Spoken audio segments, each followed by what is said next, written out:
ప్రపంచం మొత్తం మీద భారతదేశం అంటే గొప్ప దేశం లేదు.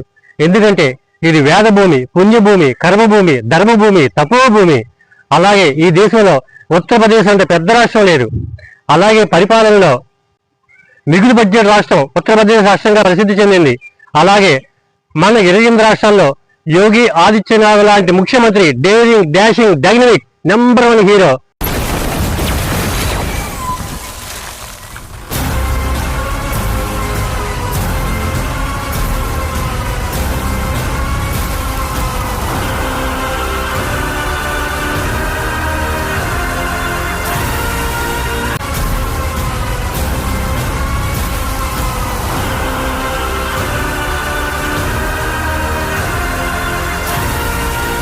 ఇటువంటి ముఖ్యమంత్రి ప్రెసిడెంట్ లేడు, ఇక ముందు రాబోడు. నంబర్ 1 ముఖ్యమంత్రి అయినా ఇటువంటి ముఖ్యమంత్రి ప్రతి రాష్ట్రానికి కావాలి.